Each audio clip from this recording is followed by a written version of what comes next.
We have a threefold primary responsibility. Number one, get people saved. Number two, get them baptized. Number three, get them registered to vote. And run the government. How much consideration are you going to give to the advice of these new conservative organizations and the moral majority and people like the Reverend Jerry Falwell?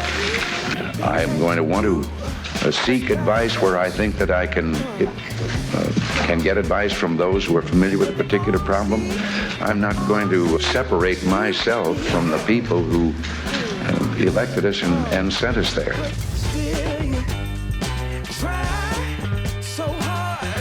That 93% of all Americans believe the husband-wife relationship is the ideal. And that means we don't have to promote homosexuality as an acceptable alternate lifestyle. That we should condone it, whether legally or otherwise, as an acceptable alternate lifestyle. It is not that, it's moral perversion.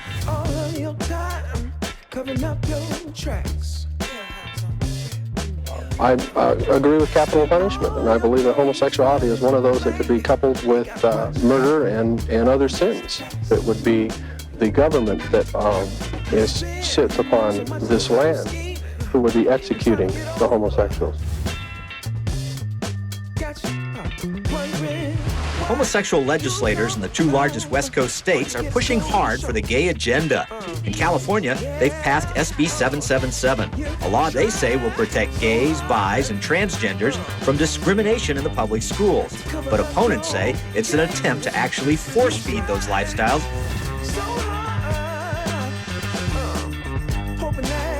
Plans to enforce a nearly 40-year-old law that bars gays who acknowledge they are gay from entering the country. The move supposedly is in response to a planned challenge of the law.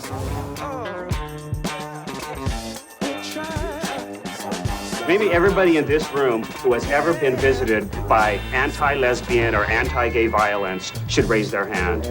See, the Lou Sheldons of this world like that. He's advocating extermination, and I'm not going to take it, and I hope nobody else is going to take it, because it's at the point now where you got to stand up and you got to fight, or we're gonna die. We must bring resolution to all of this, because we are the salt of the earth.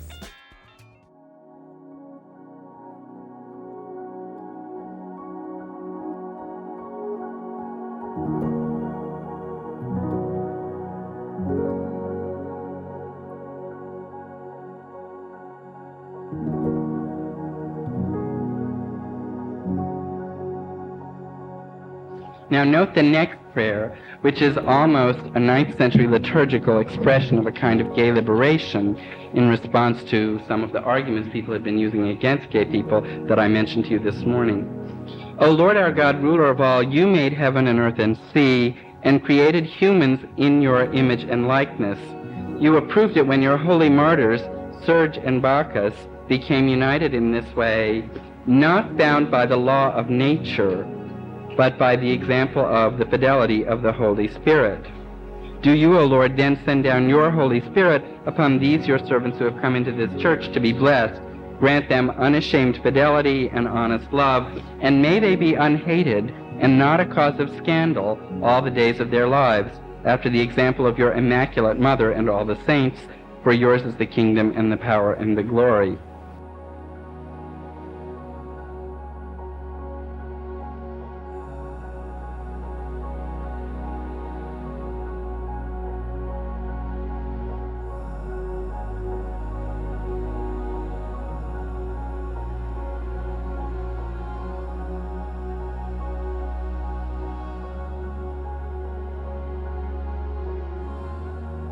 I had not heard of Saints Serge and Bacchus before I discovered this text, and so I went and looked up Serge and Bacchus to see who they were, thinking it was a little too much to expect that this wonderful text was going to lead me to a gay couple who were both saints, but they were a gay couple who were both saints.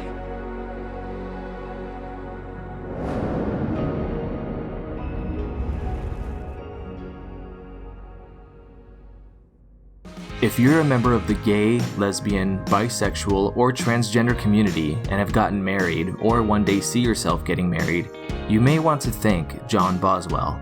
With a recent survey concluding that 20% of the millennial population identifies as LGBT, Boswell's work clearly benefited many. The Yale Professor of History's two academic textbooks written in the 80s and 90s opened up much of the public debate that ultimately decided whether or not LGBT people should have a place at society's greater table. Pope Francis said earlier this week that he doesn't care if someone is gay or straight as long as he has faith. And as it turns out, well, that was exactly the same stance the early Christian church took as well. A 1994 book, Same-Sex Unions in Pre-Modern Europe, which comes out as an ebook for the first time next month, says that there were gay marriages as far back as the year 100 AD. Now, author John Boswell, a deceased Catholic historian and scholar at Yale, studied dozens of records of church ceremonies where two men were joined in unions that followed the same rituals as hetero couples. Wait, what? Did that reporter say that Boswell's book was published in 1994 and that same-sex marriages had taken place throughout the Middle Ages? A 1994 book, Same-Sex Unions in Pre-Modern Europe, which comes out as an ebook for the first time next month, says that there were gay marriages as far back as the year 100 AD. She did say that. So why did it take another 21 years for the Supreme Court of the United States to rule that same-sex marriage was permissible? In order to understand the impact and importance of John Boswell's work, one needs to understand the social and political climate during which they were written and published.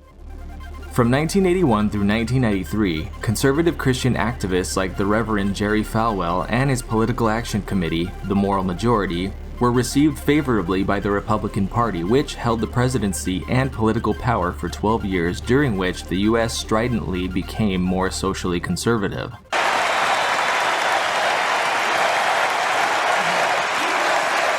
There is a religious war going on in this country.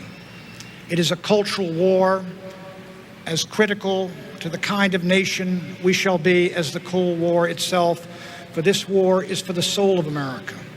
We must take back our cities and take back our culture and take back our country. God bless you and God bless America. On June 4th, 1989, the San Francisco Examiner ran a landmark series called Gay in America, which examined the climate of the country and the place of its LGBT residents. This was a monumental publication involving over 60 journalists throughout the series.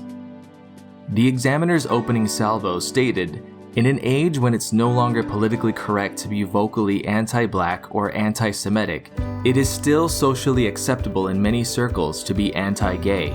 Though gays and lesbians have made giant strides towards acceptance, prejudice against them remains one of the last refuges for America's bigots." Included in the Examiner's reporting were national poll results which shed light on how the issue of LGBT acceptance was faring across the country. One of the telling outcomes of the polling was the identification of the theory of homosexuality versus the practice, meaning that the majority of respondents agreed that the courts should set wrongs right and minimize discrimination based on sexual orientation, but that it's not okay to practice a gay lifestyle in my neighborhood. This was the strange paradox that LGBT people found themselves living, working, and just trying to survive through. I met John in the fall of 1972. I was a sophomore at Harvard. He was a graduate student, and I was just getting involved with a LGBT group, then we called it Gay Students Association, that was being formed. There were some graduate students who had formed a group maybe the year before, and John came along and talked to us, and I was mightily impressed. I first met John Boswell, Jeb as I called him, in my first term as a graduate student at Yale in 1978. I certainly saw him and noticed him in the library and about the campus. He was astonishingly good looking, really sort of rock star good looks, a sort of young David Bowie type. And he used to wear a very striking hoodie made of what looked like sealskin, and people were dazzled by him. People certainly thought he was an undergraduate if they didn't know him because he looked so very young. I was a graduate student at Yale, and they offered a non-credit course in human sexuality, which was, as you might imagine, quite popular. And they had offered it for several years, but one year they added a section. Normally it would be some doctor or professor giving some lecture about details and whatnot. But the year that they added a section, it was on homosexuality. And instead of having a doctor get up there and talk about things, they had a speaker who was John Boswell, and then a panel of students and faculty members and people from the community and so forth do kind of questions and answers. John was supposed to speak for a few minutes about some research he was doing. He went on for about an hour, complete with Greek footnotes. I mean, it was the perfect speech for a Yale audience. And it is the material that eventually became part of his 1980 book, Christianity, Social Tolerance, and Homosexuality. I knew John Boswell for about 6 years as a graduate student at Yale University. When I entered the graduate program, I knew John as a teacher, and then over the next several years got to know him not only as a teacher, but also a mentor and a dear friend. Another program I had looked at was at New York University, which has a really fine history department. And I went to interview with a professor I probably would have worked with, Professor Penelope Johnson, who's a medieval historian and a student of John Boswell from Yale. And when I went to visit with Professor Johnson and told her my options, when she heard that I had been accepted to Yale, she said, "You should go nowhere else if you have the opportunity to work with John Boswell." After that first time, I don't think I saw him for over a year because John and Jerry went off to Spain. John had a Fulbright scholarship to do research on his dissertation, and they were in Barcelona and other cities. But when he came back, we reconnected. I can't remember exactly the circumstances, but he's a graduate student in medieval history. I'm an English major taking multiple languages and focusing on the Middle Ages. So what just began as a meeting in that circumstance I described turned into a tremendous friendship. I think we saw each other almost every day. But it was my last year of graduate school, and I finished my dissertation and then went out to California to teach and didn't return to New Haven for 6 years. But when I did, I saw that John was giving a speech at one of the colleges at Yale. And I said, oh, I should go see what he's up to these days. And he gave a speech, I forget what it was on, but I remember going up to him afterwards and saying that I remembered him from this speech that he had given for the non-credit course. And we got to chatting and became friends. I discovered that we lived across the street from each other in apartment buildings. And then a few years later, there was an opportunity for me to move into the same building that Jeb lived in. By then I could call him Jeb. And I had the apartment underneath Jeb and Jerry. And we just, became very close friends that way. One of the interesting things about living in the same building as Jeb and Jerry is that we invented what we call the split-level Christmas party. It was a normal Christmas party, but people like to sing Christmas carols, including many of our non-Christian friends. So the party would begin upstairs in Jeb and Jerry's apartment with food and drink, and then at a certain point, we would go downstairs to my apartment, and I had a piano, and I would pass out Christmas carol books, and we would sing Christmas carols as long as anyone could stand to do so. And then we'd go back upstairs and finish drinking or whatever.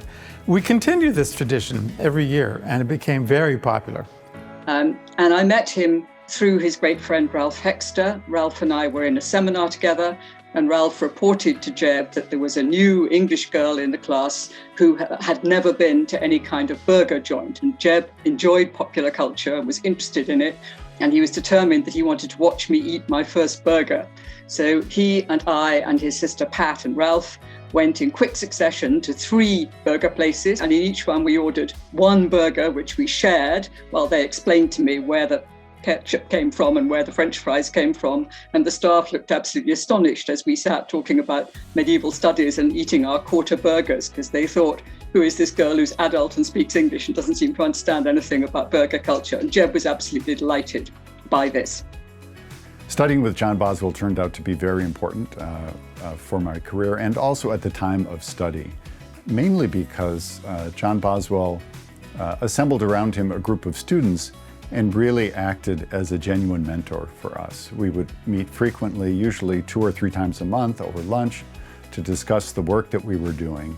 And John Boswell was always encouraging, funny, and really a fine mentor. One of the evenings that John and I spent doing a cultural event was to go to the Long Wharf Theater in New Haven, to which we had season tickets. This particular night was in February.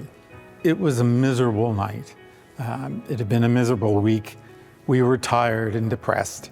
And so we went to the theater and we opened up the program and we saw that it was on a very serious topic that neither of us was really up to. And I mentioned to Jeb, I said, you know, down the freeway a little bit, there's a movie theater and they're showing Sleeping Beauty. And he looked at me and I looked at him and I said, do you want to go? And he said, can we do that? And I said, let's do that. So we put our programs down, got up, walked out of the theater, drove to the movie theater. We were the only 2 people in the audience. So we had the whole theater to ourselves, and we watched Sleeping Beauty in all of its glory. And we sang along with the songs, we admired the handsome prince. It was just the perfect antidote for what was going to be a sort of grim evening. He was a very devout Catholic and regularly went to church. And every year for Lent, instead of giving up something, as many people do, he would take up something and he would learn a new language. We're not talking Chinese, but we're talking Aramaic because he knew Hebrew, Old Norse because he knew Old Germanic languages, that sort of thing. He was a very, very gifted linguist and picked them up extremely quickly. And then at the end of Lent, he would read the Bible, the New Testament, in the language that he had just learnt. John was interested in many languages. In fact, he had an interesting observation about programming languages. I was a computer scientist, and we would talk about programming languages. And he said, computer languages are interesting. They're not just written, they do something. They are kind of alive, they act. And John asked me, you know, how many languages I knew, and I rattled off some number. And then I asked him how many languages he knew, and he rattled off some incredible number. And the joke, the standard joke, was that every Lent he would learn a new language. You know, Old Church Slavonic or Finno-Ugric or something obscure, you know. And he always found it useful in his work.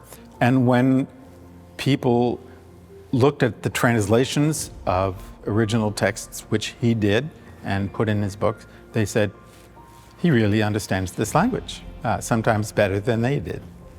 It was then that I also began to learn that even as he was finishing his dissertation on medieval Iberia, he was already talking and beginning to plan a book on the book that would become Christianity, Social Tolerance, and Homosexuality, which we always called CASTH. And I remember walking along the banks of the Charles River in Cambridge and hearing him talk about all the issues that he would be later addressing in that book. So one of the remarkable things about our long friendship is that we sustained it despite the fact that I moved around a good bit and he also moved.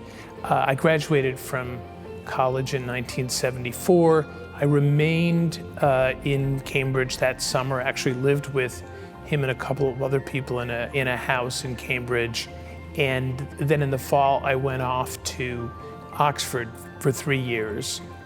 In those days, people wrote letters. And so we have lots of letters back and forth, and I continued to do some work for him and for the project. Did, over at some point, research in Paris in the library, the Bibliothèque Nationale. There was one occasion where John had gone to an archive in a monastery outside of Rome and had photographed pages of some books there. And then some months later, realized that he didn't get enough. There were more pages before and after the section that he photographed. And he was upset about that. And I mentioned that I was going to be going on a business trip to Italy. I was going to be up in Turin. And I thought, well, Turin, Rome, you know, you go to one, it's just a hop down to the other, right? So I offered to go to the monastery and film the missing pages, which I did. It was an interesting trip. I speak no Italian, but I got a driver from Hertz Rent-A-Car at the Rome airport. And we got to the monastery and he explained to the head monk who I was. He knew that I was coming. And so I went in, no flash, of course, took these giant books off the dusty bookshelves and photographed the pages. And John was very happy to see them when I got back. A favorite story of John's, as he was working to complete the book on same-sex unions in pre-modern Europe, was related to the difficulty that he had in accessing some of these manuscripts, these Greek language manuscripts, in particular at one monastery on Mount Athos. And because the monks there knew about John's work in the history of homosexuality, John was not welcomed. And so the story we heard as his graduate students was that John had actually sent 1 or 2 graduate students in his place in order to access somewhat covertly those manuscripts that he needed for that project on same-sex unions in pre-modern Europe. A fairly obscure ceremony in Greek lectionary called brother making, adelphopoia. And that was the kernel of the book, and that led him down many a path and to discover these ceremonies and also lead him to connect it to paired male saints. In any event, he made a number of trips to European libraries, and because many of these manuscripts, they're obviously one of a kind, and he was fairly concerned that when word got out that he was looking at these ceremonies, that librarians, the church itself, might make them inaccessible. And that was not probably a paranoid thought, because I remember once during that period I was working in the Vatican library on my own project, and I passed a sign in the stairs saying that there was going to be a discussion section about how to argue against John Boswell's work. So he was on their radar. In any event, the story I like best, he went to these libraries, and sometimes you could order microfilms, but sometimes you couldn't. And there was one library in Italy, monastery, where he went with our friend Elizabeth Archibald, who's British, and she has a great gift of gab and charm. And as I understand it, I wasn't there, but she charmed and held the librarian, the friar, kept him distracted while John snapped away and made sure that he got photos of those pages that contained the ceremony. The ideals of Christian love of a non-biological sort, it seems to me, were largely worked out between the 3rd and the 12th centuries by two groups, by religious communities and by gay people in completely non-heterosexual contexts. This applies even to notions of permanent Christian marriage, for which the earliest surviving exemplar is a homosexual one. The majority during this period appears to have rejected love as a Christian value, and these two minorities, especially gay people, kept it alive in literature, in art, in their lives, and even in this sacramental way with the first explicit marriage for love. I remind you again, one of the most prominent things about this marriage ceremony is that these people are being bound in a clearly Christian context to each other for life on the basis of love. In the 13th century, the majority simply appropriates this Christian love, a Christian love which had been worked out to a very large extent by these two minorities, appropriates it for itself and then circumscribes it and claims that it only belongs in heterosexual marriage. Jebb's book on gay people in the Middle Ages was trailblazing and really changed the picture historically, but also in modern terms. People who were not academics, who were not medieval scholars, were extremely moved by its publication, and he had many letters and contacts with people who said how much it mattered to them that he'd done this. It was a very brave book. It was an extremely scholarly and rich and impressive book, and there's no doubt that it started an avalanche. It was completely transformative. Remember those scenes from the Da Vinci Code sequel, Angels and Demons, in which Tom Hanks gains access to highly classified and restricted Vatican archives? John Boswell had full access to these highly restricted and classified archives, and he was able to read and comprehend 14 dead and ancient languages, which made him the greatest unintentional LGBT-supporting Trojan horse in modern history. John Boswell's skills and his access to the Vatican archives made him the academic equivalent of Liam Neeson in Taken. He had a very particular set of skills that he'd acquired over a very long career, skills that made him a nightmare for people like...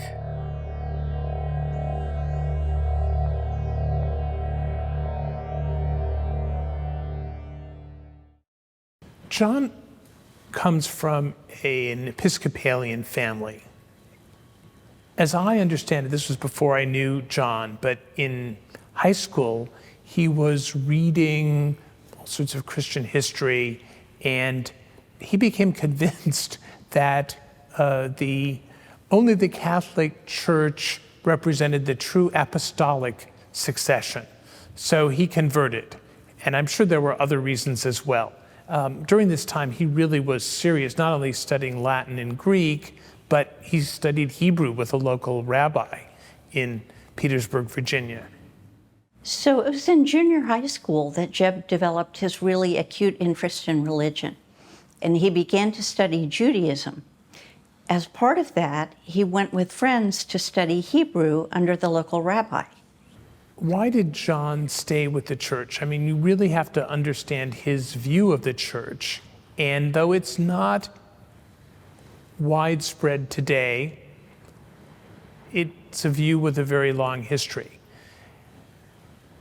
John believed, like Cardinal Newman, in the development of doctrine, that doctrines evolve over time, and that not all of truth is available and apparent to people in any given period. He also firmly believed that anything on earth was touched by sin, could be dominated by sin, and that included the church on earth and its manifestations. Humans are the agents of the church, and humans are, by definition, according to this worldview, sinful. I think that a lot of gay Christians imagine that they are now on some brave new frontier fighting to have a place made for them in the Christian tradition. And although I applaud the courage implicit in this sentiment, I think that it's historically inaccurate. I don't think that gay people have to ask to be admitted to the Christian tradition. In fact, I think they have a place already in the tradition, an absolutely crucial place. It just needs to be acknowledged and perhaps to some extent revived.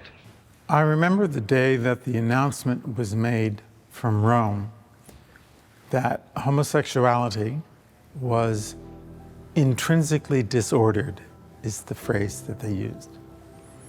And everyone found that quite depressing.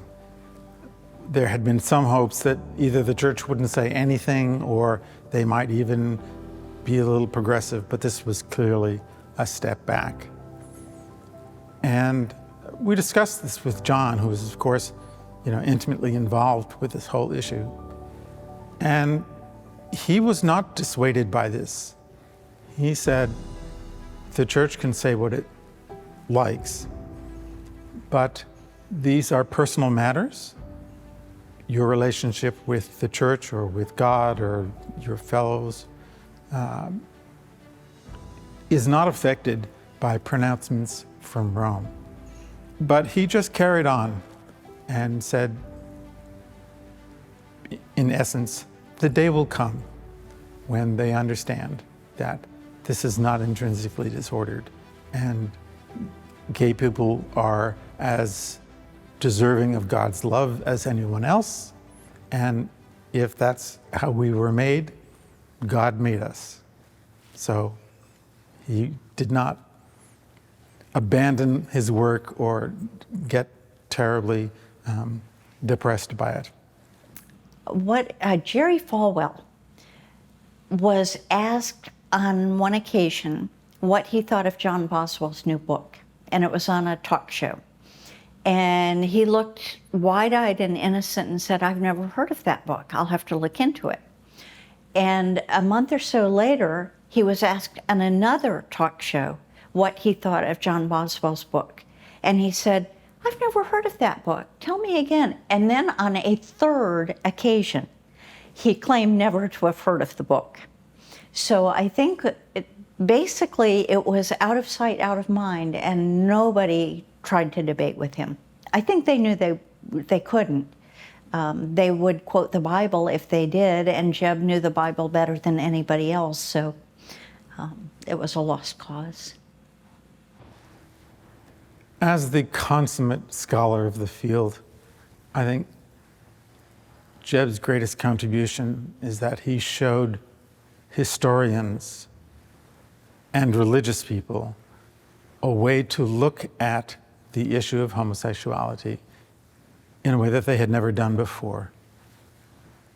He, if you like, legitimized the whole topic of gay studies.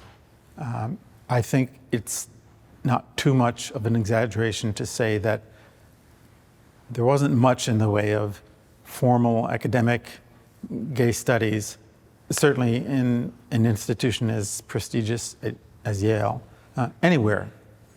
And that his effect spread across institutions and countries and everywhere. His book has been translated. People have been affected by his work in very positive ways. He continues to be a subject of much discussion and much praise. Some of Boswell's most notable claims were found in his American Book Award-winning textbook, Christianity, Social Tolerance, and Homosexuality, where he stated, "The fact is that the longevity of prejudice against gay people and their sexuality has resulted in the deliberate falsification of historical records concerning them well into the present century." Boswell also brought out the fact that simple changing of gender pronouns had been popular since at least the time of Michelangelo's grandnephew, who employed this means to render his uncle's sonnets more acceptable to the general public. Scholars had continued in this ruse even where no one's reputation had been involved. He went on to state that, "It is little wonder that accurate analysis of gay people in a historical context is so rare, when such formidable barriers oppose access to the sources for anyone not proficient in ancient and medieval languages." Another insight he offered his readers was that it was unlikely that at any time in Western history, gay people had been the victims of more widespread and vehement intolerance than during the first half of the 20th century. And these claims were just in the 424-page book's introduction. Many saw this book, written by a Catholic scholar and historian who was held in the highest academic standing, as an opportunity for the Church to hit reset on LGBT policies and pronouncements. In the second book, Boswell went on to champion for some of the forgotten and obfuscated LGBT people in Western history who had been praised and celebrated, some even becoming saints. The 4th century Saints Serge and Bacchus weren't sentenced to death for their clear and flagrant love for one another, but for the charge of practicing Christianity, and what is even more amazing is that the Catholic wedding ceremony, including their presentation of crowns, still practiced today, has been taken directly from their same-sex wedding ceremony. The 3rd century saints Perpetua and Felicitas, one being a Christian noblewoman and the other a female slave, who when facing execution together kissed and then refused to change their clothing to fit the norm. One 3rd century historical commentator reporting that at the end they were the most manly of soldiers. Boswell's same-sex unions in pre-modern Europe laid out a clear case for not only the historical acceptance of LGBT people, but it also shined the light on the fact that both church and society once supported same-sex marriage throughout the pre-modern era. A quote on the back cover of the book states it best when it says that Boswell's new book is one of those rare works of scholarship that has the power to transform the way we live now, even as it revises our understanding of the past. And that's exactly what it did. It offered those seeking social justice for the LGBT community in the present a frame of reference from which to state that the intolerance and oppression experienced today was a modern practice, and that LGBT people were once accepted, revered, and even celebrated by the greater communities in which they lived.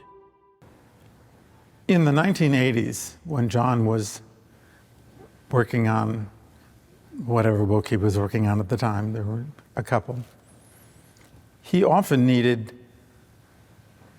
to put in text that was not in the Roman alphabet, so Greek, Aramaic, Hebrew, whatever. You have to remember that in the 1980s, this was pre-Apple, pre-World Wide Web, pre-Adobe. There wasn't much out there. It was surprising to me, actually, that Jeb and other academic friends of ours, like Ralph Hexter, adapted very quickly to using PCs.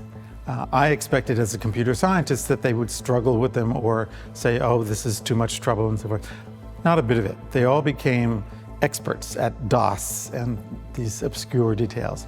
But there was this problem with the fonts.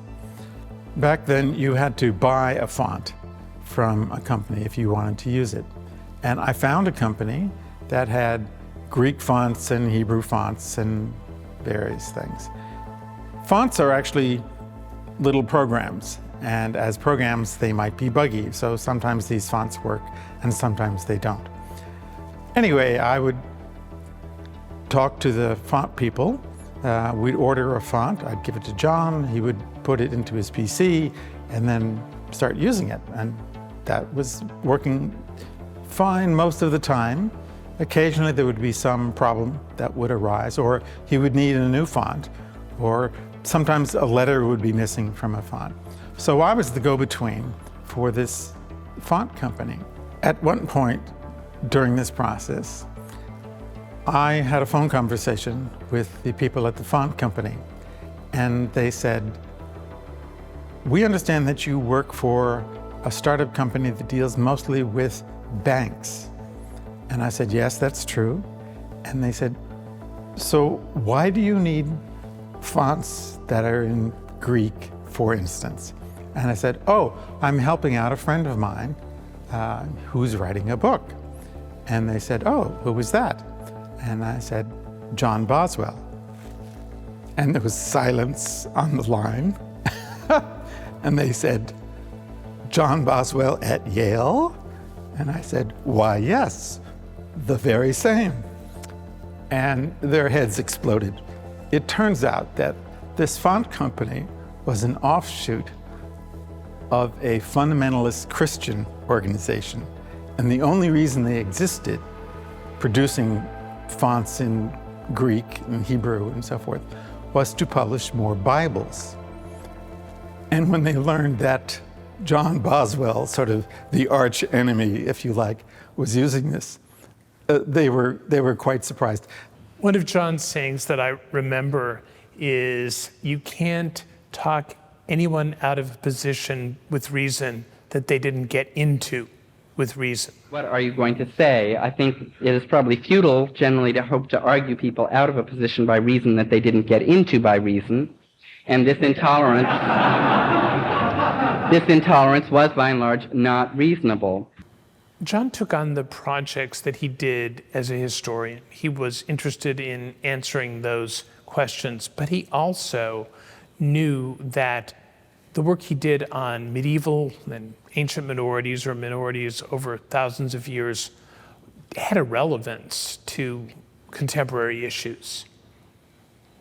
He was also very, very aware, particularly on Christianity's social tolerance and homosexuality, because he went around and spoke to many, many groups, particularly religious groups. He knew that many, many individuals were struggling with their homosexuality, their feelings, and didn't know how to square it with their faith and what they'd been taught.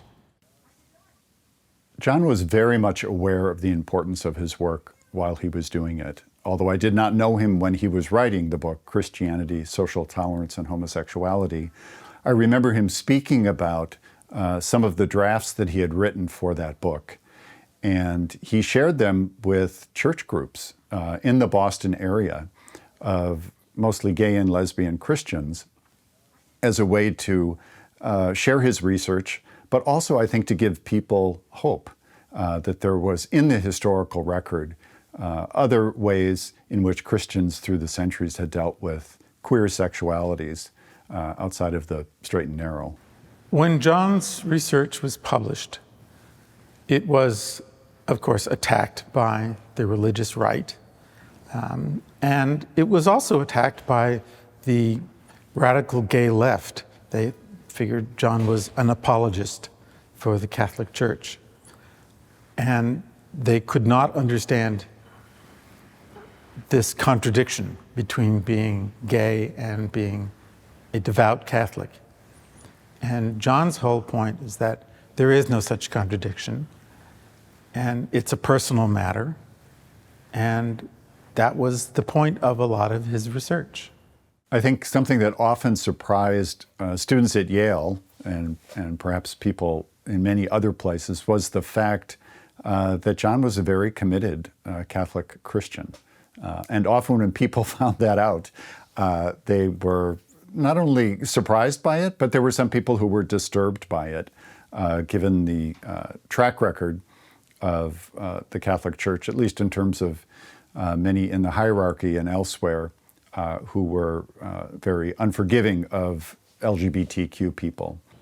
When it came to sort of larger issues of gay liberation, the movement, he was certainly aware, obviously enjoying the fact that things were beginning to open up, but he was also aware that there were trends and groups within that movement that were impatient with his work, thought that he was an apologist for the Catholic Church in particular, and there were tensions about that. I remember that in the 1980s, we were together with several faculty members and graduate students and undergraduates working to develop a center for gay studies, laid the groundwork for collections that now reside in the Yale libraries. And definitely some of the activists we met with in New York in particular thought of John, and I guess me to a lesser extent, as insiders and unwilling to ruffle the establishment feathers as much as they thought they should be. You're killing us! Stop it! Stop it!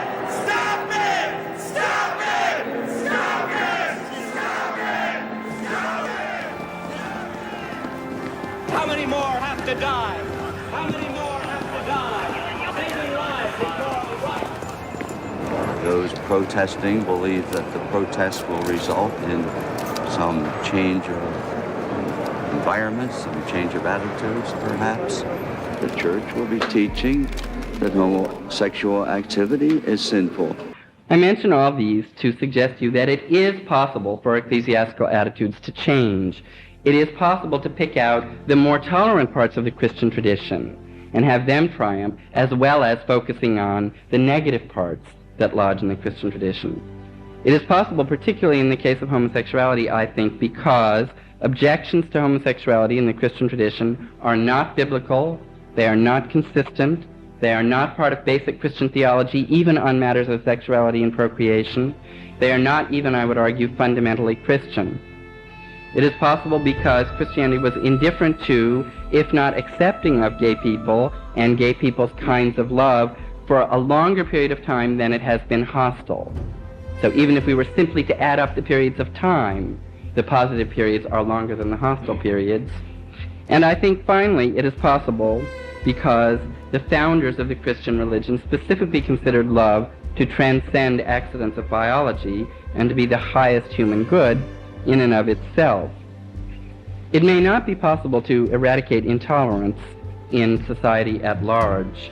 At the opening of my book, I quote a chilling statement by Moritz Goldstein, a German Jew writing at the time that Nazi intolerance was on the rise.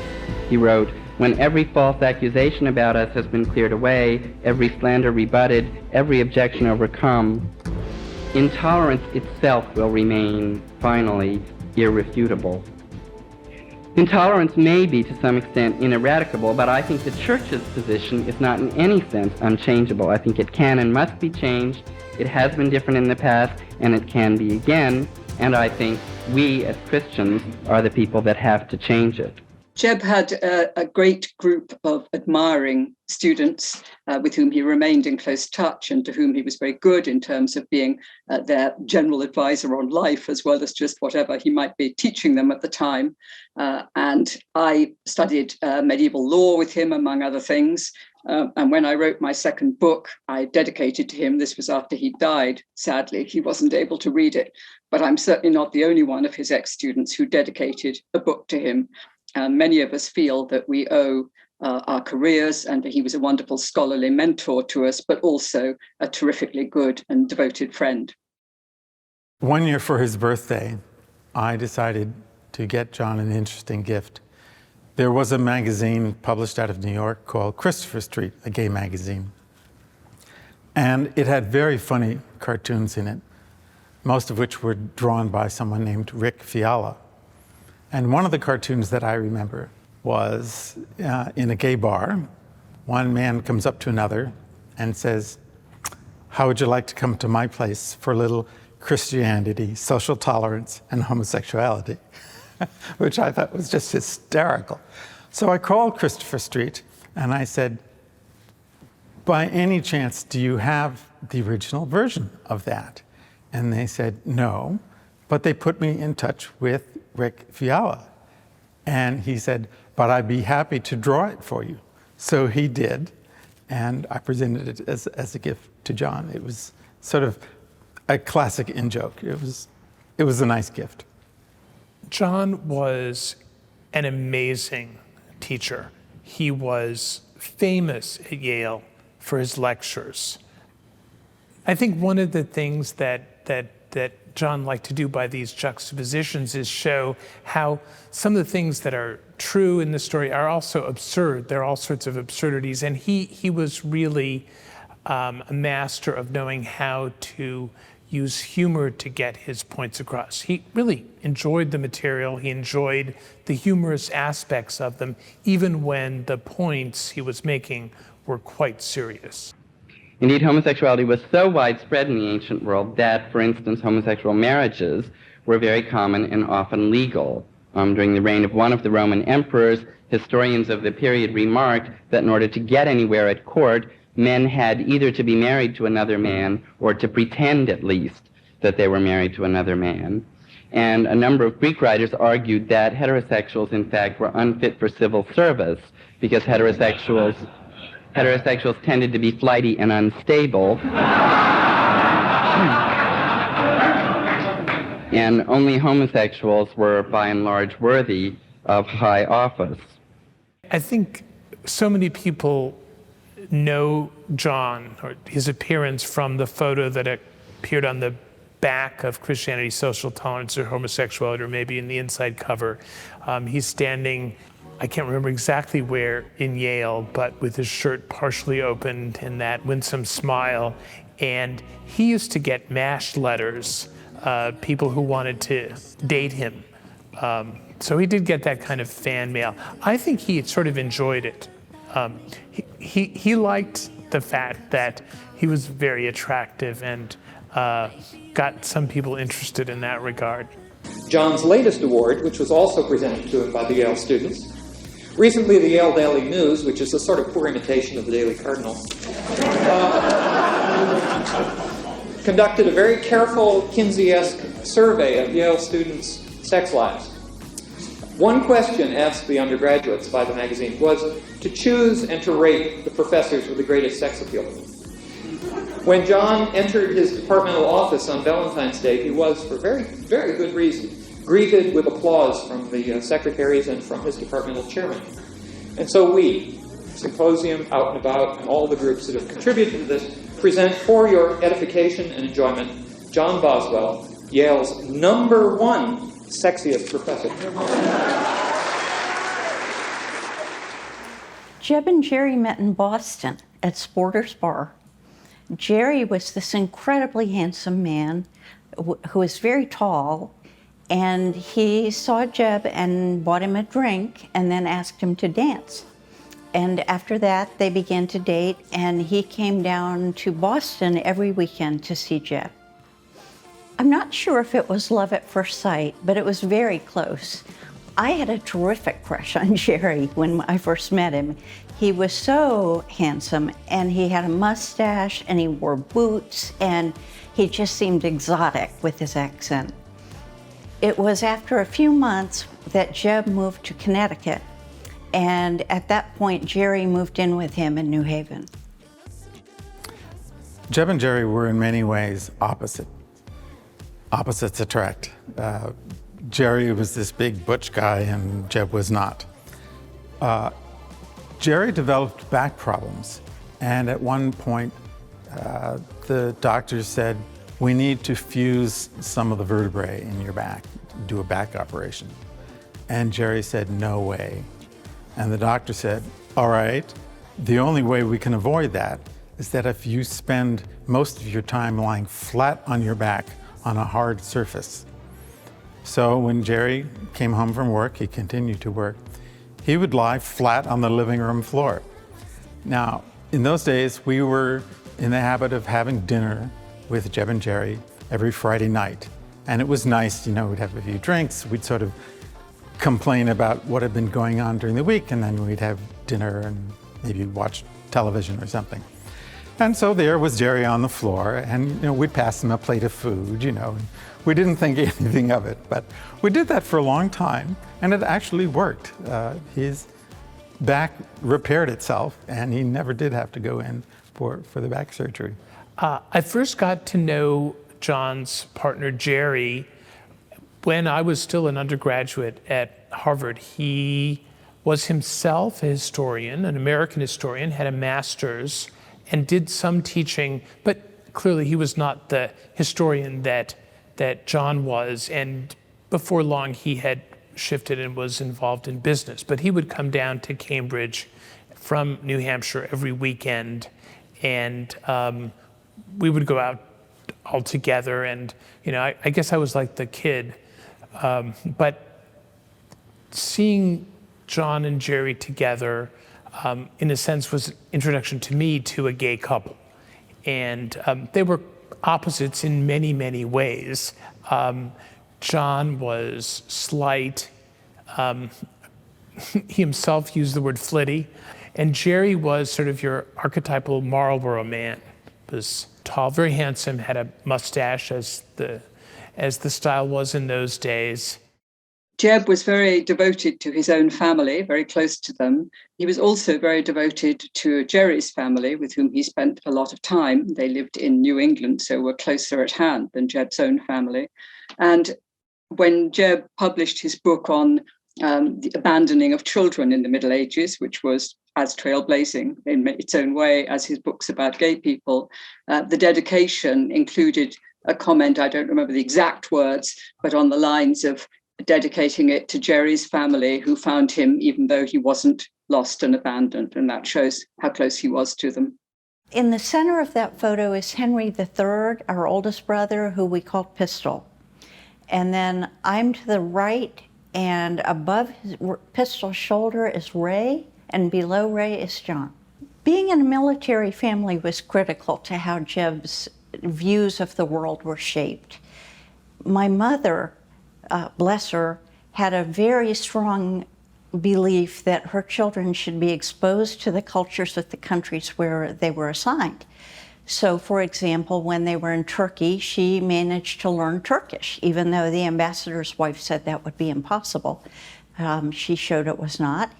And then when we lived in Panama, in the Canal Zone, most Americans stayed within the zone, but my mother insisted that we go out of the zone and into the countryside, where we attended a bilingual church. So Jeb had a great deal of exposure to multiple cultures when he was growing up.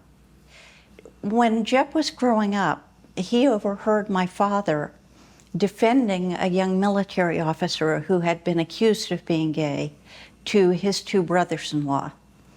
And as a consequence of that, Jeb had in the back of his mind through his developmental years that Dad would be tolerant of this, and it made a huge impact. I was at Yale from 1978 to 1984, and during all that time, I was very close to Jeb and to Jerry. They used to come and stay with my family in England, and I spent a lot of time with them, and also stayed with them when I came back to New Haven after I'd graduated. This was, of course, the era of AIDS, and Jeb lost a lot of friends. It was really devastating for him. Some of his friends were not out to their families, or their families were not positive, welcoming about their revelation that they were gay. And he sometimes had to mediate between dying friends and their families, which was very, very painful. When I used to stay with him after I graduated, sometimes he would come down to breakfast in the morning, red-eyed, and he would say, "So-and-so died yesterday, I've just heard." And I remember saying to him, "How can you bear this? It's like a war, you're losing so many friends." And he would say, "I cry very easily." So he allowed his emotions to come out. In the fall of 91, actually the summer of 1991, I moved away and took up a position at the University of Colorado in Boulder. And it was clear that was going to be a much longer separation. It was also soon after that, in December of 91, that particular year I had a fellowship in Italy, and I traveled back and forth between Italy and Colorado a few times. And one time it just so happened that I was changing planes at JFK, and John was dropping someone off, and we arranged to meet.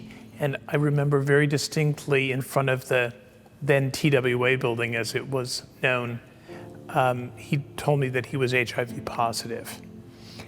And that ushered in a period where every time that I would go back to New Haven, we would have, it was almost a ritual, he would give me an update and show me everything he was doing on the book that became Same-Sex Unions. And it was very clear that he feared he might not live to complete it, and it would have been a terrible obligation, terrible to have to carry it out, and he expected me then to finish it because he knew it had to be finished. Federal health officials consider it an epidemic, yet you rarely hear a thing about it. At first, it seemed to strike only one segment of the population. Now, Barry Peterson tells us this is no longer the case. It was devastating, you know. At that time, I was 29 years old. To be told that I had cancer was it turned me around. Bobby Campbell is fighting for his life, one of a rapidly growing group whose battle has fascinated and frightened modern medicine. He has Kaposi sarcoma, a deadly skin cancer that first appeared on the bottom of his feet as spots the size of a quarter. There is a 1 in 5 chance a victim will die within the first year of the illness. It's a disease first detected in the gay community that has now spread beyond that, a disease experts are now calling a national epidemic. There are more lives claimed, victims claimed, than toxic shock and Legionnaire's disease combined. And yet most of the country doesn't know about this cancer. Why? Well, I think it's because it's a gay cancer. Learning the cause of this, we may be able to dissect out that part of the immune system that prevents cancer in general. And there are more whys. Why just certain geographic areas? Why just certain groups? And most frightening, the possibility that the virus can be transmitted from person to person, virtually, a contagious form of cancer. Jeb had had a series of unusual illnesses over several months. And I was a buddy at the local AIDS Health Project in Greensboro. So I was very attuned to that as a possible sign of AIDS. Jeb and I had been to the midnight mass on Christmas Eve at my local church, St. Francis, and we decided to walk back to sing hymns together. We were about 2 blocks from my house when I figured now was my chance to ask him. So I stopped him under a streetlight and I asked him point blank, "Jeb, do you have AIDS?" He didn't answer. He simply began to cry. And at that point, I put my arms around him and held him really close. And I was terribly angry with God. So I asked Jeb, how could God let this happen? And Jeb answered me with a line from one of our favorite books. He said to me, "Sweetie, he is not a tame lion." He also asked me not to tell anyone else in the family and said he was sorry to put that burden on me, but it was important to him that they be allowed to go on in peace. So in the 1980s, I had left the seminary and I worked as a case manager for people with HIV and AIDS. In those days, we didn't call it HIV, it was just AIDS. I also was a chaplain for a hospice. And both of those were something that were sort of drives for me. Leaving the seminary, and one of the primary reasons I left the seminary, because of the impact of AIDS. And in the 1980s, people with AIDS had nobody. The church closed the doors to them, and most of their friends couldn't be close. They were afraid of them. And so I was a case manager, and I probably started serving about 20 young men. They were all men, and they were men between 20 and 30, no one over 35. And all of them died, all of them. And they died quickly. When I say quickly, they died within 2 and 3 months. And during those times, they had no place to really go. Again, as an open gay and queer man, most of my friends did not want to do anything with people with AIDS. They were so frightened of being infected. They were so frightened of people who were dying. Homosexuality is a sin.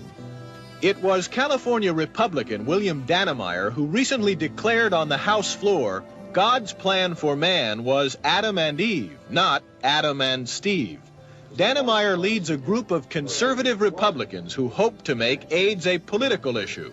They meet to plan strategy for bringing controversial AIDS-related legislation to the House floor. At some point, the public is going to demand action, frankly, to get on with protecting the public health.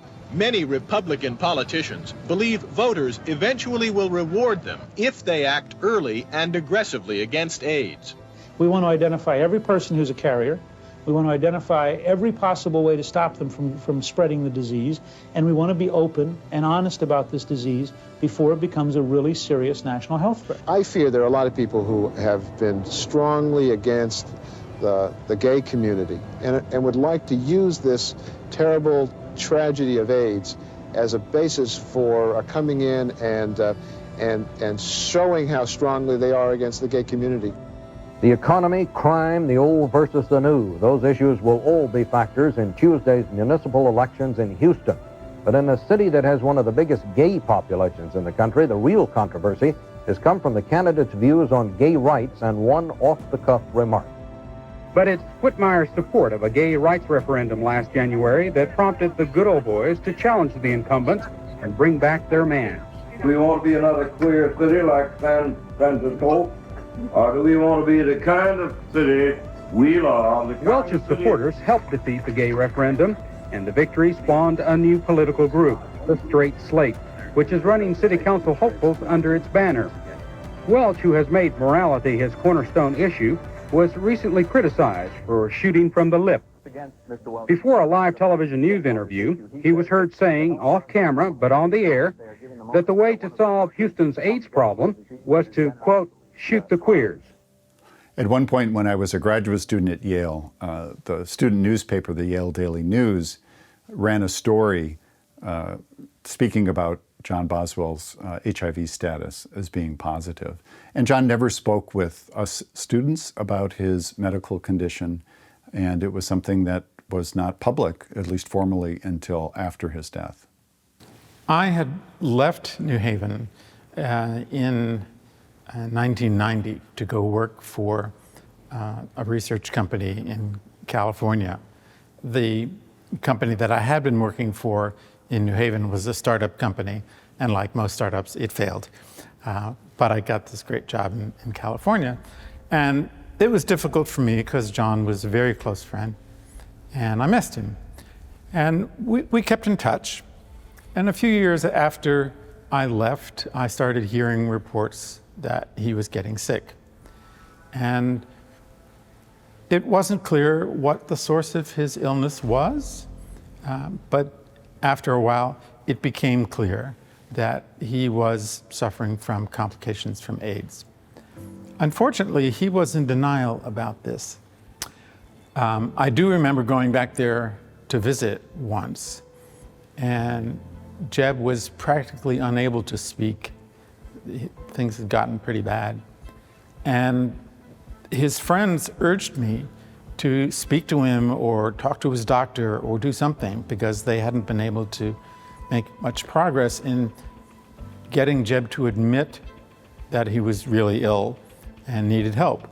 So I actually went and talked to his doctor, who of course, couldn't tell me anything, but the doctor hadn't known how severe John's disability had become. While I was back in New Haven visiting Jeb when he was quite ill, I realized that he was having trouble communicating with Jerry. So I suggested that Jerry learn sign language. And I think so many of the people that I encountered during that time became invisible to everyone. Their families would not talk to them. Their church would not welcome them.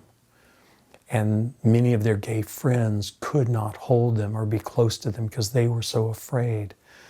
And so often the only person they were interacting with or had contact with was a case manager trying to help them get AZT and extend their life just a few days or a few weeks or a few months. You are my sunshine, my only sunshine. At the Coming Home Hospice in San Francisco, there is no reprieve from AIDS. I think the average length of stay at our house is around 3 to 4 weeks. So these people are dying. Critics also say too little is being spent. AIDS radicals last month marched on the National Institutes of Health in Washington to demand more research and more government spending. They haven't even spent as much money on AIDS as they have on one B-1 bomber plane. That AIDS has become a privileged disease. Heart disease kills more every 6 weeks than AIDS has killed in its 9-year epidemic status in this country. I think we have to draw, I think some of these comparisons can be fallacious. For example, when we talk about cancer, cancer is not one disease. Cancer is a name that we apply to 30 or 40 different diseases. When we talk about how much money is being spent, right now only 10% of the budget at National Institutes of Health is going for AIDS research. That means 90% isn't. It would be very nice if you could begin by telling us something upbeat, hopeful and optimistic. Can you do that?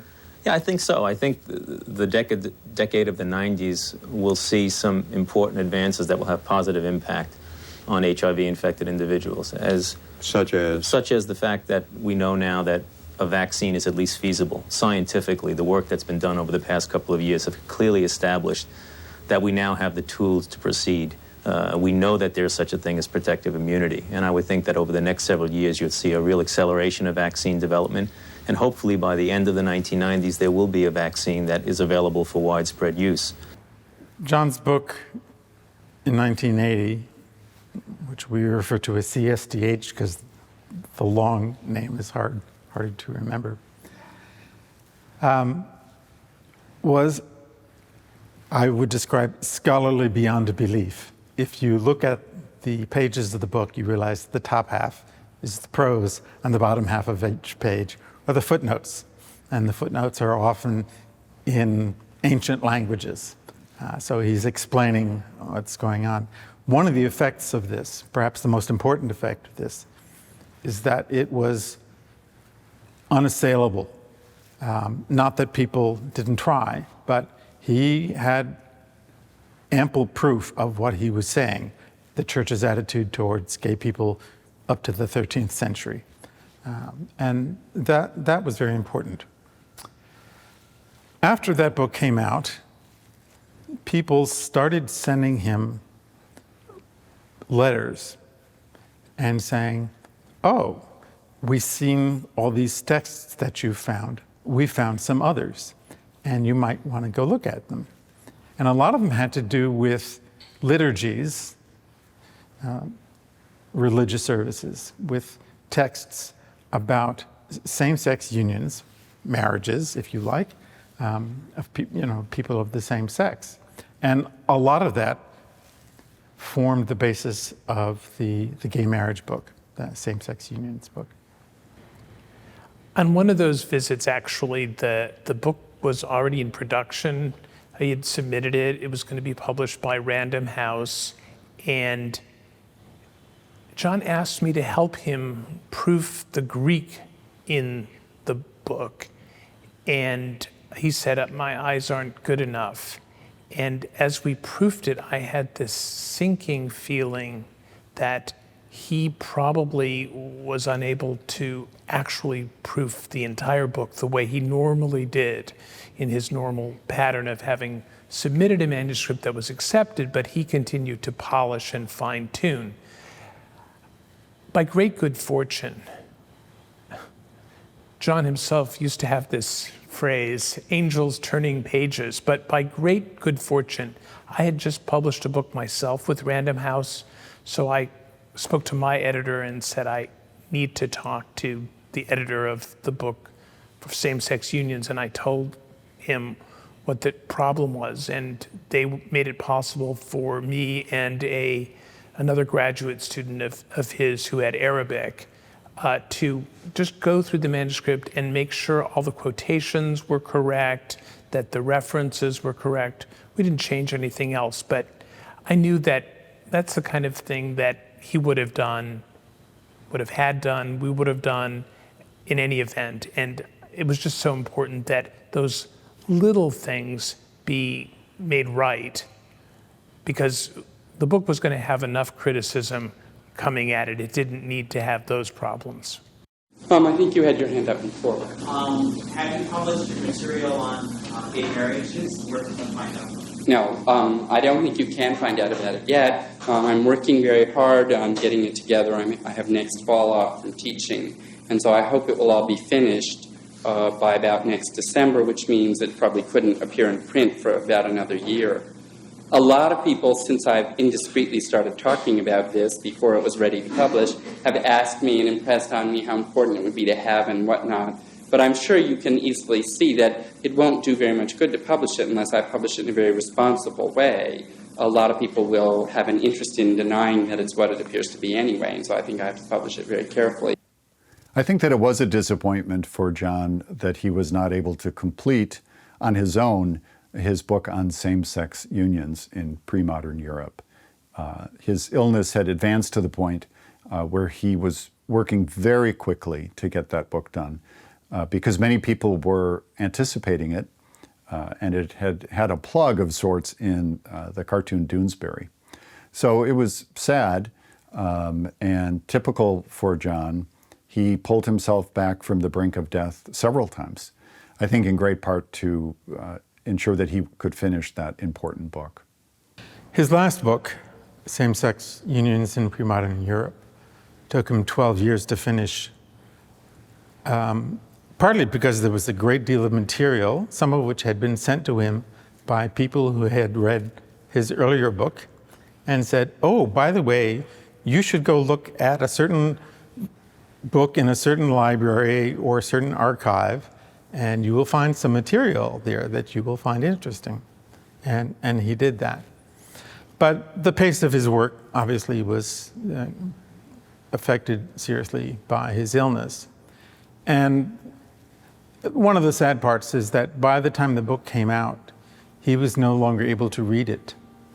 And here's this triumphant book, nicknamed the Gay Marriage Book. And John was not there to be part of the celebrations. I know people who have used the liturgies that John translated in that book in their own wedding ceremonies. And I think that's a great tribute to what he did. Jeb's faith was the major driver in his life. In addition to that, he had incredibly generous friends who helped him through that last year. And his family always buoyed Jeb up. Jeb just had a never say die streak in him. I think he inherited some of that force of character from our parents, who were both very strong individuals. I met Jeb once before I was elected the prior of St. Mary's Church in New Haven,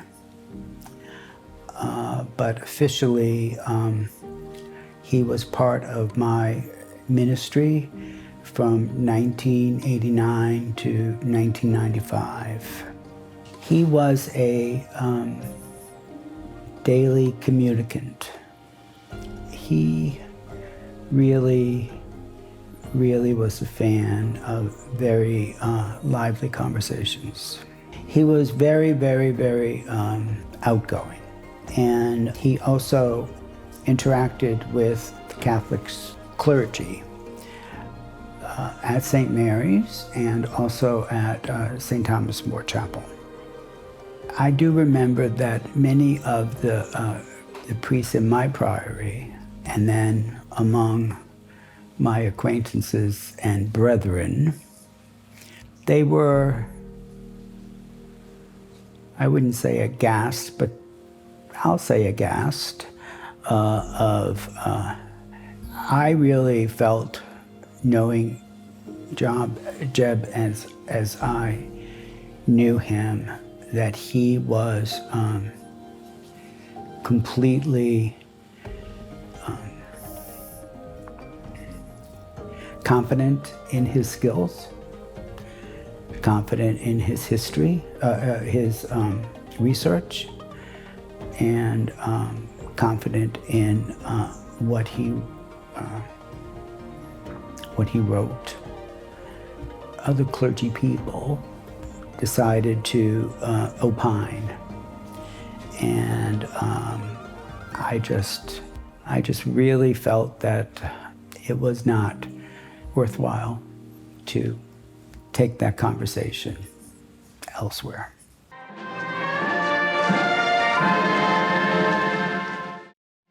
On May 22, 1995, the students of Yale University class of 1995 gathered for their commencement ceremony, in which 989 Bachelors of Arts degrees and 243 Bachelors of Science degrees were conferred.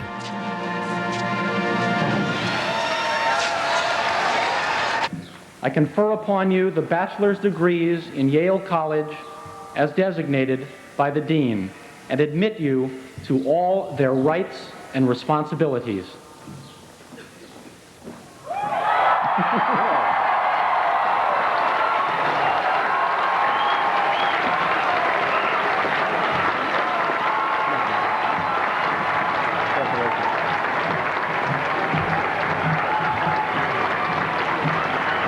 One notable absentee who is going to be presented with the Teacher of the Year award, which is presented each year to one professor who had given the most time, energy, and effective effort in educating the undergraduate class, was John Boswell. The teaching award was presented posthumously to Professor Boswell's partner in life, Jerry Hart. As you begin the rest of your life, God is conceived and worshipped in many ways. I wish for you a sense that there is an ultimate source. And now, by the grace of God, may God walk beside you on your journey and your family nourish the dreams you possess.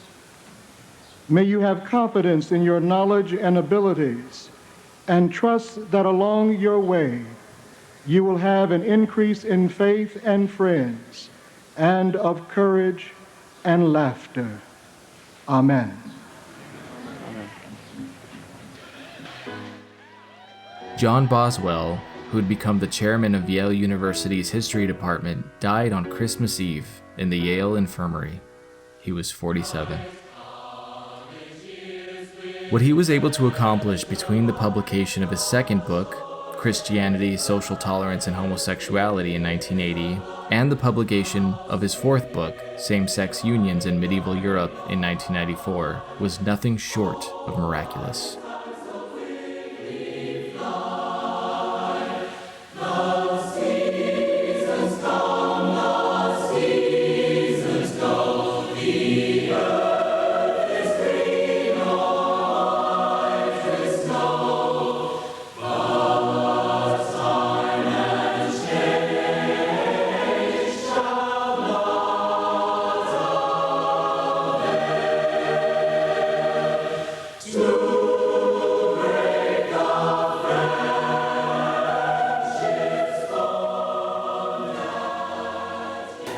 His Catholic faith was foremost. And I remember his mother, Kathy, at the reception after his funeral mass, saying that at the age of 12, Jeb wanted to convert from Episcopalianism to Roman Catholicism. Jeb never confessed to me that he was HIV or that he had AIDS.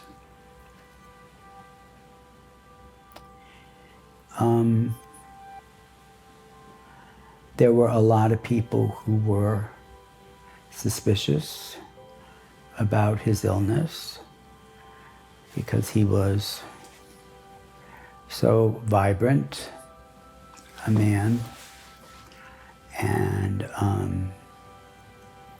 he lived in denial. I had so many conversations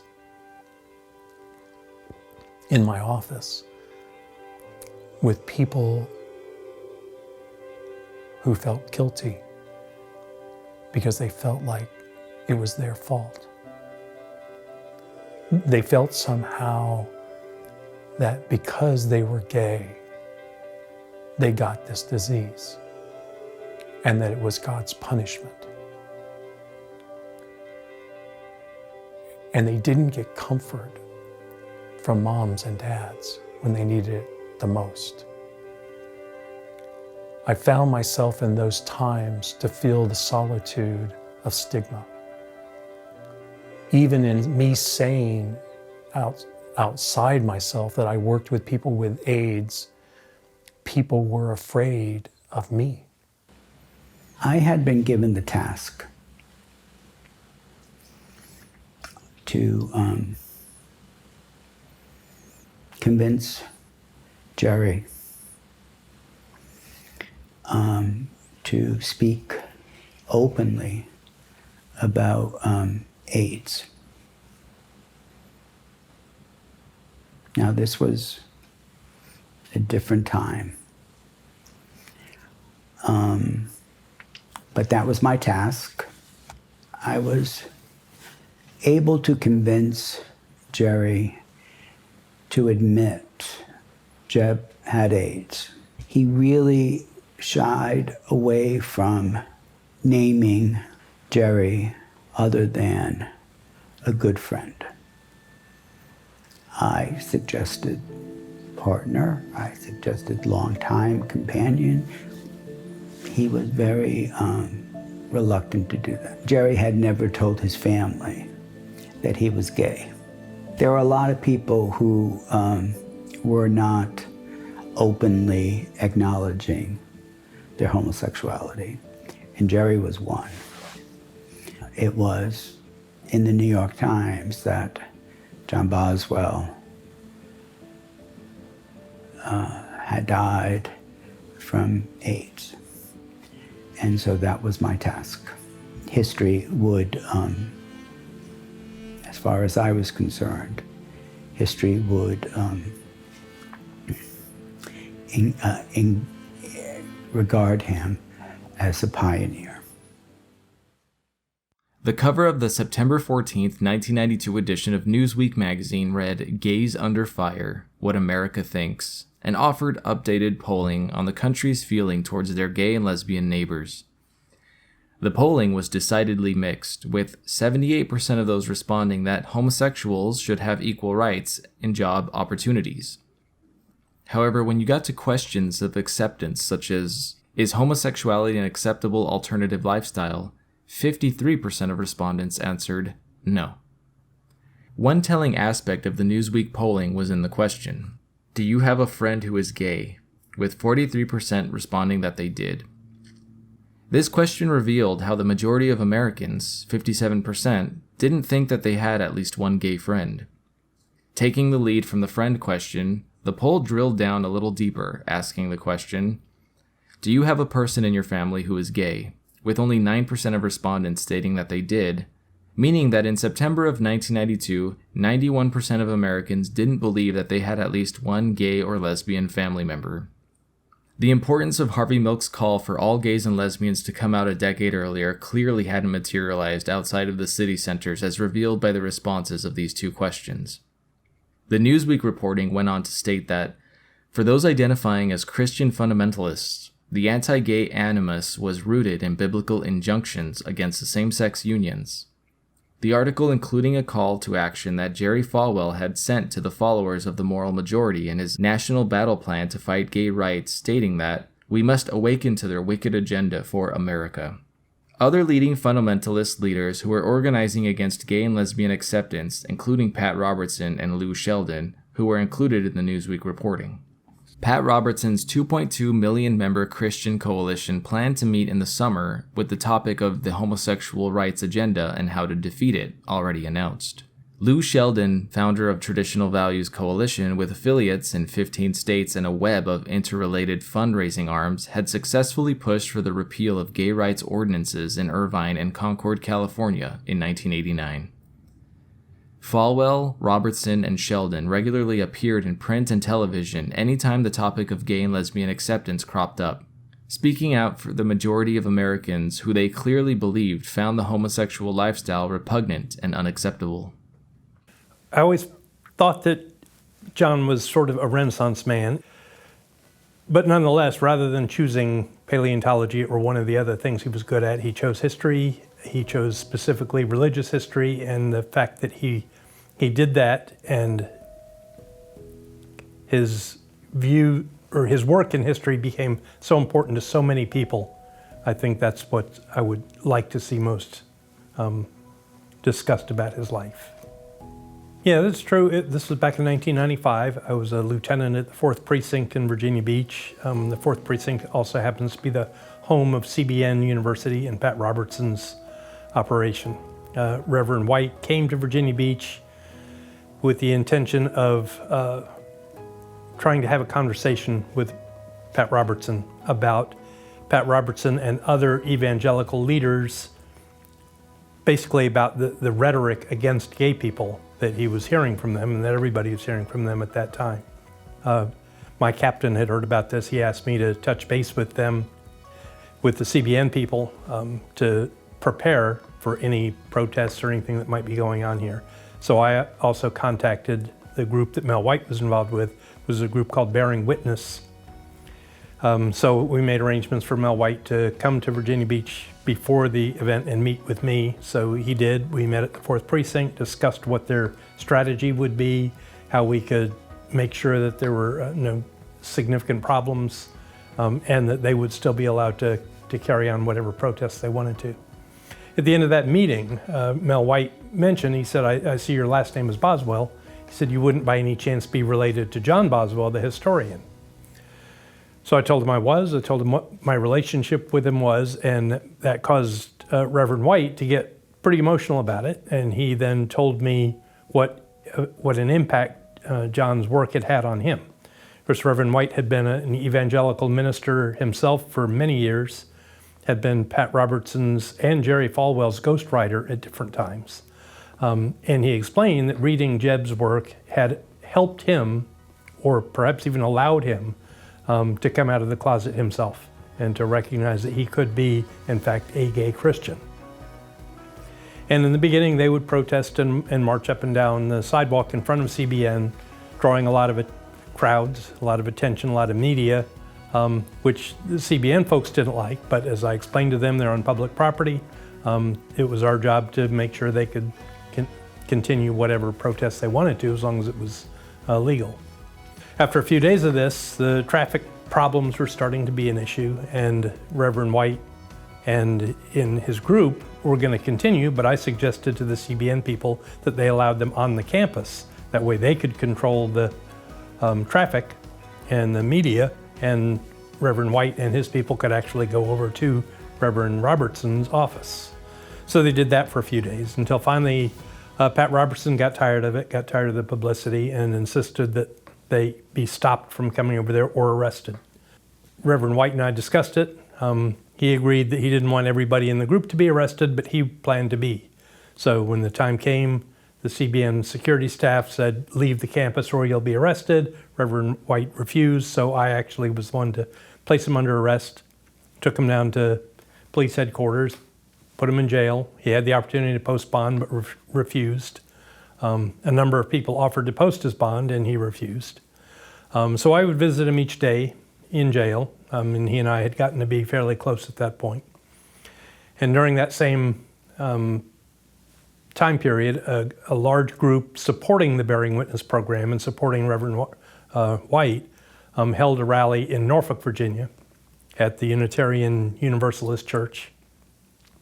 They asked me to speak as being the arresting officer, so I did, and that got some media attention as well, that the arresting officer was then the guest speaker at the rally supporting the person who was arrested. But I did give a speech, and that drew some attention from Reverend Robertson as well.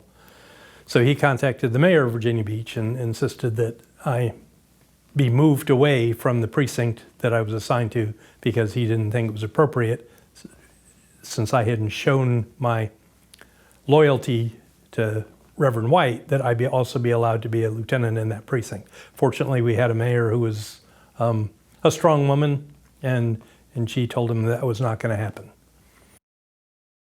March 29th, 1995. During the 27th minute of today's 700 Club broadcast, Pat Robertson took the first steps in responding to the request made by Mel White during their meeting in the Virginia Beach jail. "We abhor violence against homosexuals," the televangelist said quietly.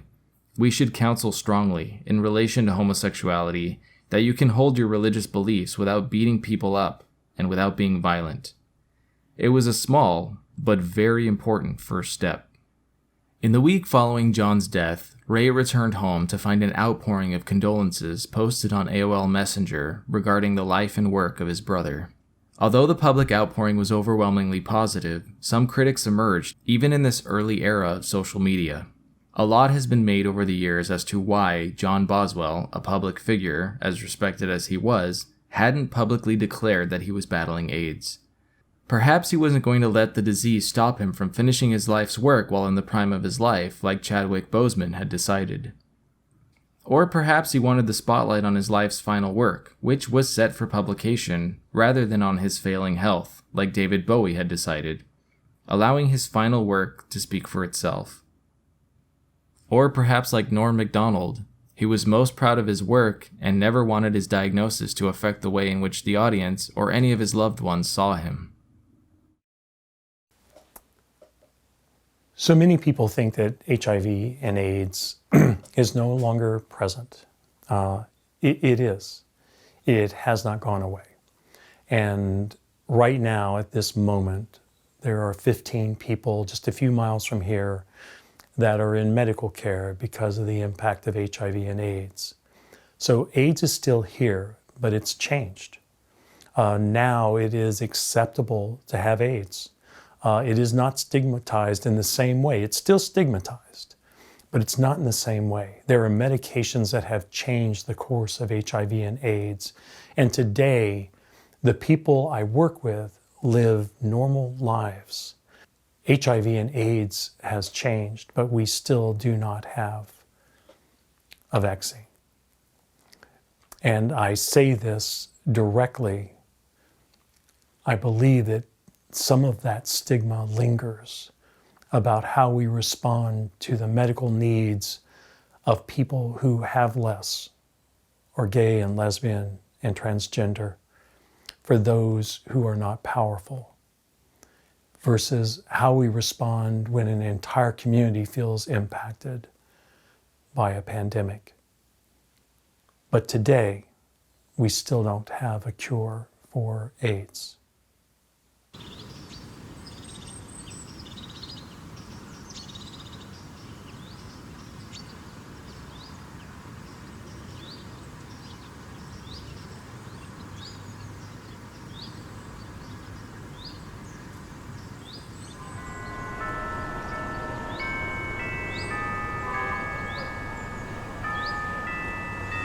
So Jeb graduated from Petersburg High School in 1965. It was a public high school. He did very well there and was immediately accepted to the College of William and Mary. And he graduated from William and Mary in 1969, went immediately to Harvard to study for his PhD in medieval history, and while at Harvard was awarded a Fulbright scholarship. So he was able to go to Spain and complete some of his studies there. In high school, Jeb really loved the languages. He was an expert in Latin, which he studied for years, and he engaged in statewide competitions, which he generally won. He also was very active in Spanish in the Spanish Club, and he was in the drama club where he starred in his senior high school play, which didn't surprise anyone because Jeb was a very dramatic person. At William and Mary, Jeb worked a lot in journalism. He was an excellent writer, and he published a poem in the William and Mary Review, which was quite an accomplishment for a college student. He also graduated Phi Beta Kappa from William and Mary, and I would say some of his happiest years were spent there. It is such a pleasure to be here with you in person as we dedicate John E. Boswell Hall. Through sustained reflection, we deepen knowledge and we advance discovery. We gain insight into our shared past, and we create the opportunity to learn from it. Reflection is an invitation into the question, what community do we want to create now and for the future? That was a lesson that John Boswell understood well as a celebrated historian who transformed the intellectual landscape for LGBTQ+ scholars, and the landscape who profoundly changed the landscape of inquiry into LGBTQ+ history. His research changed so many fields' understanding of same-sex relationships, and this was in academia, and it was far beyond. Its lasting impact, its relevance then and now, has inspired so many scholars who followed in his footsteps, and I'm proud to count myself as one of them. His book came out when I was just a graduate student, and it taught us as historians that what we thought we knew about the past was limited, it was incomplete, it was not full. There was so much more to do. It taught us that history is an ongoing effort. Think about that lesson right now, that there are stories, there are truths, and there are commitments that we need to make to those stories and truths, those voices, that we have yet to commit to. That's one of the most exciting things that a historian can know. So one of the things that he knew from talking so often to Christian groups as he was preparing, and then after Christianity, Social Tolerance, and Homosexuality was published, was how much this meant to people who were struggling to square their sexuality, their feelings with their belief, with what they'd been taught. So there are many, many letters now in the archives at Yale that are from people all over the country who wrote to him, and they've either heard him speak or saw a videotape or heard about his work, and they testify to the liberation that they themselves felt they weren't alone and that there was some hope for them. At one point, I was asked to write an article for an anniversary volume for the book Christianity, Social Tolerance, and Homosexuality. And given my work here at the Center for LGBTQ and Gender Studies in Religion, we are both an academic research center and also an advocacy and community building center. I decided I would focus my article on the impact that that book had had on people, in particular, Christians struggling with their identities in terms of sexual orientation. And I was able to access a number of letters that had been written to John in the years since his book had been published. And the challenge for me was picking just a few of literally hundreds of comments from people, many of whom spoke about the ways in which that book had saved their lives. In 2016, Brian Bromberger wrote in the Gay and Lesbian Review that, quote, "It would be no exaggeration to say that in gay historical circles, and more specifically gay religious studies, there is before John Boswell and there's after John Boswell," end quote. He entered academia at a particularly important time for LGBTQ people. He graduated from here in 1969, of course, the same year as the famous Stonewall riots. Gay rights and gay liberation were in the air. In '80, Boswell published Christianity, Social Tolerance, and Homosexuality. This was not the first book to take on Christianity's stance towards homosexuality, but it was the first by a credentialed historian with the ability to read 17 languages. The heart of the book, of course, is that Christianity has not always been hostile to homosexuality, and that homophobia was more socially constructed than divinely ordered. This threatened to upend hundreds of years of natural law tradition. John was really relentless in searching out materials, not only in the archives, but in a wide array of sources in many, many languages. And he was also tireless in accumulating this documentation and just brilliant. I envy him so much at the skill with which he arranged it so that really what happened was that centuries of prejudice and misunderstanding could be cleared away. When I was a student at William & Mary, I was not able to be my authentic self. However, as I speak to you today with my husband Chris looking on, I am able to be my authentic self. Had it not been for the brilliance of John Boswell, I doubt that would be possible. So today, I don't feel like I'm in John Boswell's shadow. Today, I feel like I'm in John Boswell's light. Jeb was deeply entrenched in his work on the intersection of Islam, Judaism, and Christianity, and was planning a book on that. It would have been the crowning achievement of his career had he managed to complete it. And it's a great heartbreak to me that no one has picked up his notes and finished that book. John's next project would have been a book on the three religions of Spain. His first book, based on his doctoral dissertation, was about the communities, the convivencia of Muslim, Christian, and Jews in medieval Spain, and he was going to be writing a larger narrative, and it's really a shame that he couldn't have completed that. He had such command of all the languages, Latin, Spanish, Arabic, Hebrew, Catalan, and I think he knew all the regional and different historic versions of those languages. Looking at the dispossessed, the people who are out of power, their relationship with the people who were in power, studying the minorities, that was, in his view, the way to get the fullest and most complete picture of how a society really worked. I did want to say, after hearing so many positive things about Jeb's scholarship and about what a serious academic he was, there are a few other things that were important in Jeb's life. For example, he did see Star Wars in the theater 9 times. He also wore a gold Mickey Mouse watch, had a Mickey Mouse shower curtain in his personal bathroom, and he may have actually been more excited about being voted sexiest professor at Yale than he was about winning the American Book Award.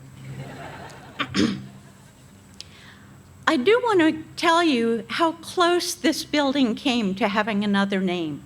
And that's not because William and Mary almost picked someone else. It's because Jeb almost changed his name. I call him Jeb. That was the nickname by which his family and friends knew him.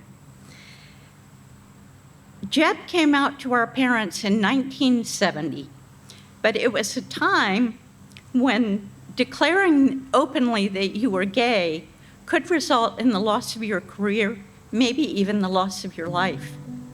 So Jeb, being concerned that the activism he was beginning to advocate and involve himself in might embarrass the family, when he came out to my parents in 1970, made the offer to them that he would change his name. My mother wrote in her letter back to him as after that correspondence that she would not hear, they would not hear of Jeb changing his last name because he had never brought anything but honor to it. So today we stand in front of Boswell Hall.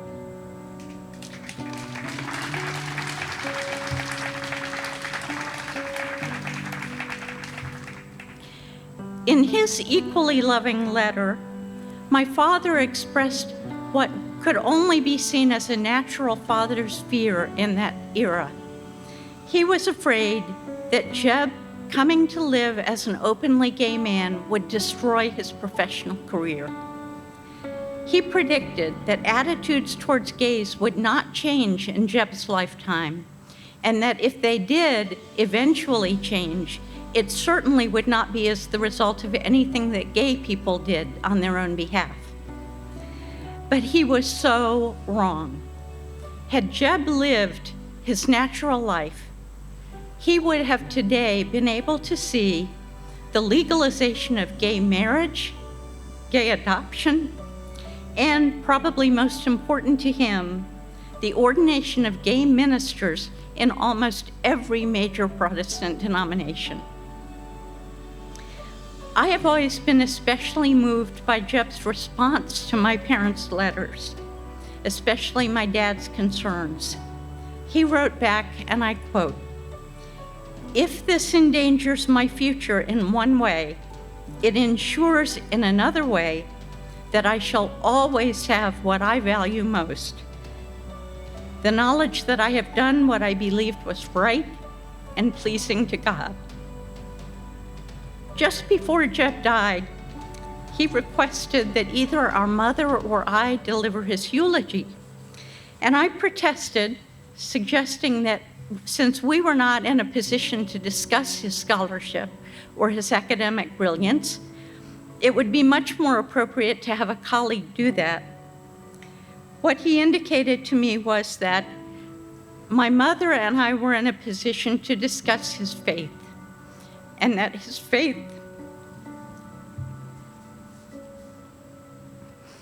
His faith was far more important to him than his scholarship. So I want to leave the group today with that message, because I promised Jeb I would. My brother's life and work were driven by the desire to bring home to the faith those who had been betrayed and forsaken by the church. I think that John should be remembered probably for many things, but what strikes me as very important based on my own experience of John's legacy in the world is the fact that he saw himself and lived very much as a committed Christian. It often surprised students and others that John had converted as a teenager to Catholicism, and his Catholic faith was very important to him. And in his research and teaching, certainly in his writing and advocacy work, his Christian identity was not only important, but animated his work. He was very much enamored of the work of C.S. Lewis and would sometimes quote from C.S. Lewis's work. And I believe that as John's life was drawing to a close, his Christian faith was powerfully alive in him. So in reflecting on the life of John Boswell, there were two elements that actually struck me so powerfully. One was the fact that he died on Christmas Eve. And he died of AIDS. And I imagined as I read that and I reflected about a life that had been tortured with the knowledge that he had AIDS, the comfort he must have felt as he closed his eyes and opened his eyes in the arms of God on Christmas Eve. A person so profoundly touched by a theology that opened doors and welcomed people, to have closed his eyes and to hear the voice of God, allowing him to surrender that he is magnificent. And I thought, as he died, he must have felt the breath of the lion.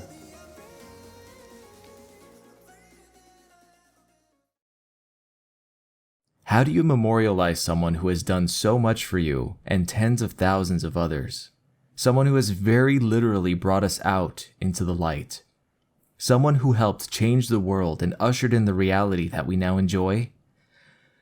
The simple answer is that you tell their story. You tell their story so they aren't forgotten. This is John Boswell.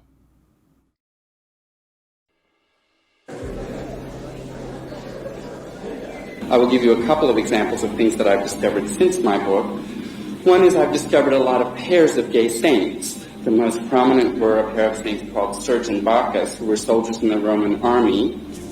They were very highly revered by a pagan emperor under whom they served, so highly revered that people became envious of them and denounced them to the emperor as being Christians. The Christian biographer who records their life says explicitly that they are lovers erastai, but this is not at issue in the account of their martyrdom. From, much of the Catholic world, how much of Europe I'm still working out, from probably as early as the 4th or 5th century until the 1940s, in which 2 men or 2 women were married in a Catholic church by a Catholic priest, holding crowns over each other's heads, just the way people do in an Eastern Orthodox ceremony. I've been working on this for a number of years, and I have about 80 different manuscripts of this ceremony. Even in areas where the marriage ceremony wasn't common, there was still often an idea of separate but equal. For instance, in medieval Europe, there were debates about which was better, gay or straight love. In 2 out of 3 of the surviving debates, the gay side wins. I think that an awful lot of gay people make their own prisons. There are real dangers in being known as a gay person in American society, but the dangers are exaggerated by everyone living in fear, not helped. If everyone would push themselves, if every gay woman or man would push herself or himself to the limit of what they can reasonably do in terms of having the people around them hear their standards and know things, it would help. One of the things that you can do that I advise a lot of For instance, gay students at Yale have come to me, which may seem obvious, but if you haven't thought about it before, let me impress it upon you now.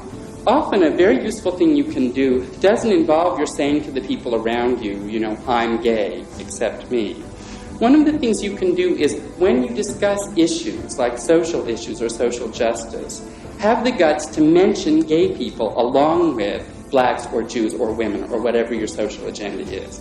A lot of gay people are terrified that if they ever say the word gay, everybody will be like, you know, like my broker is E.F. Hutton, you know.